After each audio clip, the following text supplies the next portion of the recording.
Hi everyone, in this video we are going to see how we are going to create a content type for a document library. And the content types give flexibility. Instead of creating a document library for each format of a document, we just add the content type to existing document library. Let's see how we are going to build this content type. So first we will go to the site settings through site content,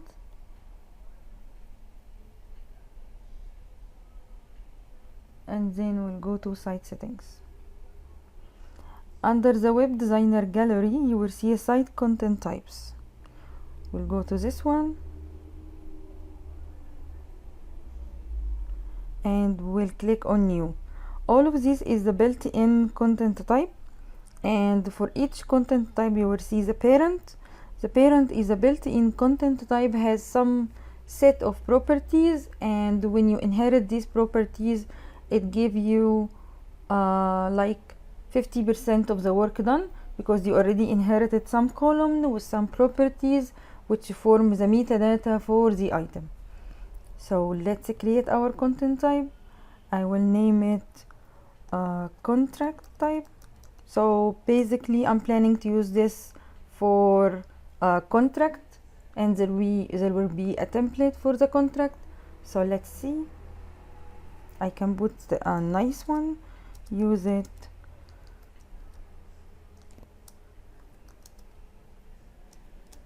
for contract. Use existing category or create new category. What is the difference? With each SharePoint site there is a certain amount of categories, and it's like grouping, so all the content types that serve one need will be inside a category. So for easiest usage later on, you create your own category, so all the custom content types you are going to create will be inside this category. So we can name it content type category, like that. Here we are using the parent. So this is a document library, so mostly it's a document coming from Word or Excel or whatever, so it's still a document. So we will change the parent to be a document content types. So I'm telling SharePoint that this content type will be used inside the document library. Once you select this parent, you will notice that the types here will be different. What come here, all the child of this one. So it could be document, it could be form, it could be list view style, it could be master page, it could be picture. All of these lies under the word document content type. I will select the first one, document, and then I will create. So let's see, this is the title and this is the description, and this is the category, this is the parent. Each content type has a unique ID inside the SharePoint site like any other object, and there is something called the column, and this column is the metadata of the file. So let's see if we need to add more. So for example, this is a contract, and this contract will be attached to, say, a product or a supplier or a project. So I need to tell beside each file I create from this content type the project name that will come. So let's create. When you create a column from the content type, it will be saved in the site column. Where is this site column? Let's see, if we duplicate this one and go again to the site setting, you will see here site column. This is the column which is built on the site level and will be used in the site. Like when you are in a list and you add a new column inside this list, so the scope of the column will be this list only, but for this one it will be the scope on the site. So what is the difference? The difference is, if I create a site column from this place, it means that I can use it in multiple lists or multiple document libraries. So why SharePoint making me create the column as site column? It will be inside a content type.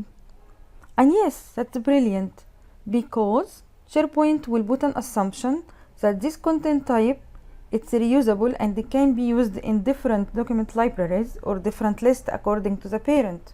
So any column you will create inside this content type must be accessible through the site. You got the idea?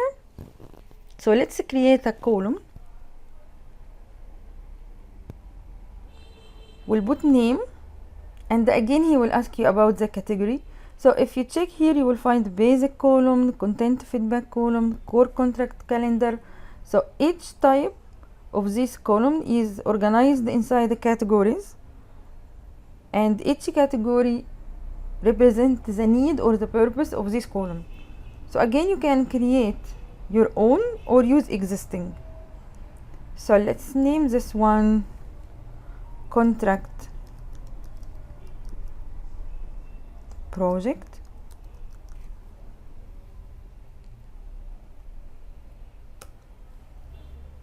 New category. I will name it with the site name. So this site is called the training site, so I will name it training column. You can put space, that's fine. This is the data type of this column.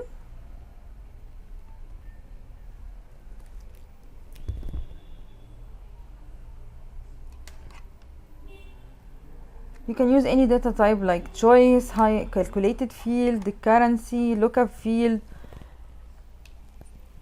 Let's make a choice field, and I will put here project E or project 1.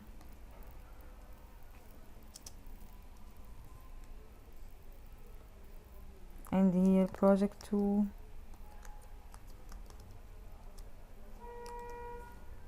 And then I will save it. If you notice, it will be here like that. You can make it required as well. Let's make it required because I wanna show you something if it's required. So I will make it required column. If we check here the site column,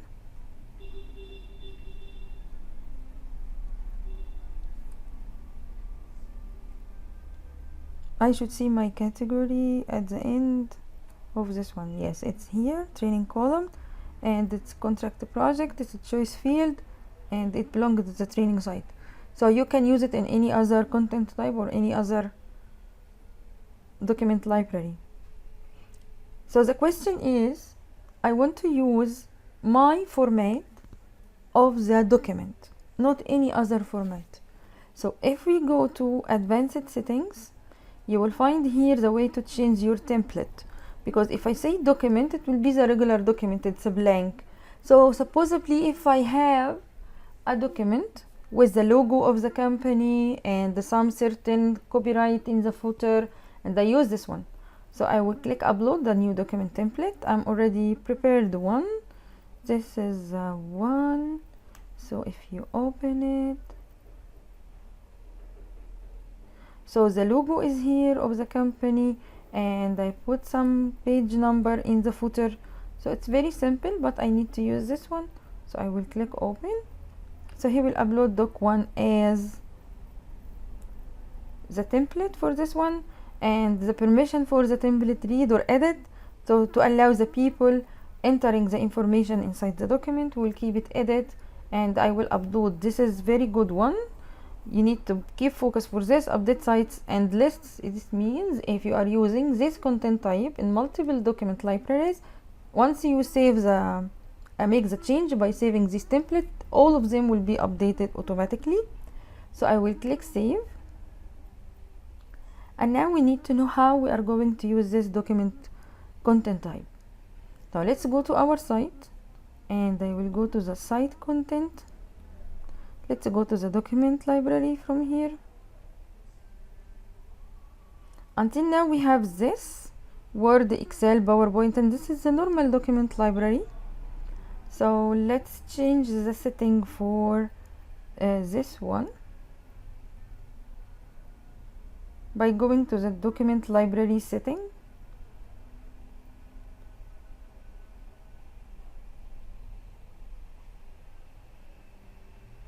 Library settings, more settings. We will go to the advanced settings, and before we do this, let's scroll down. See here we have only the column and the views. So if you go to advanced settings, you will see the first one, allow management of content types. It's by default set to no, and this is your template. So I will click to yes and then click save.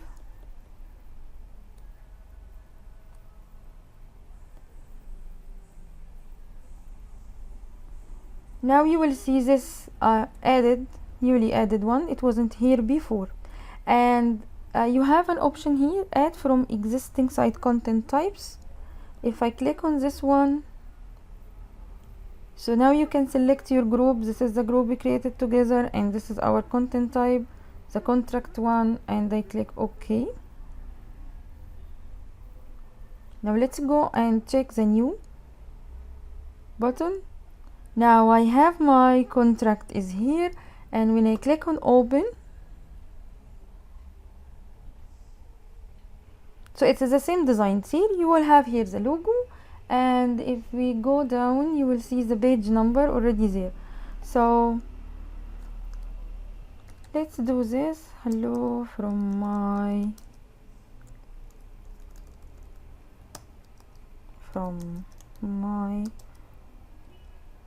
content type,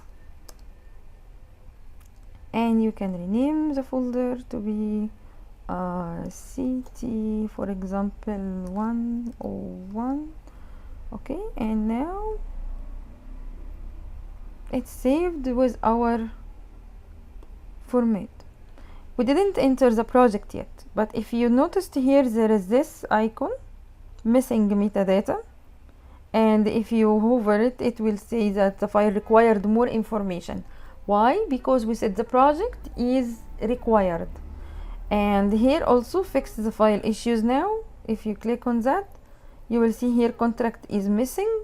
If you click on that, you will see this is missing. So everywhere SharePoint is highlighting that this missing some required information, and here you will find all the entries we set while entering the information during creating the content type. So if I select this one, it will be saved, the information, the issue is resolved. If you close this one, you have it here. So let's see another thing. If you want to change this order, so they say this one should come first, no, this one should come first. So if you go to the site, the document library setting again,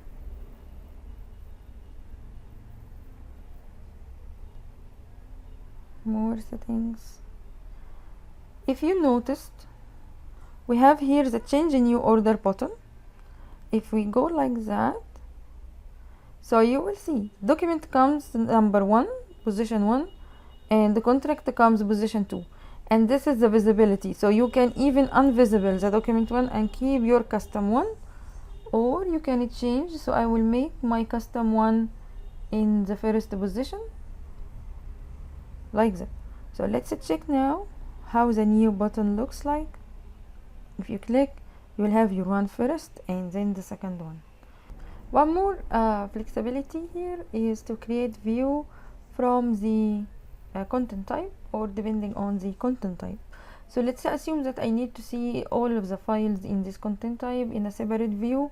So simply you go here and you create new view.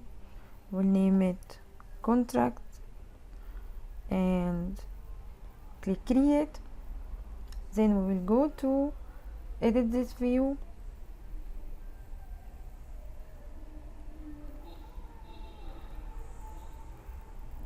and let's go down till the filter one, show when this true. So we'll select here the content type as equal to contract, and then we'll click on save. So if we switched to contract, I will see only the item that was created from this content type, and if I switch it to all documents, I will see all of them. So in the next video we will see how to do the same for a SharePoint list.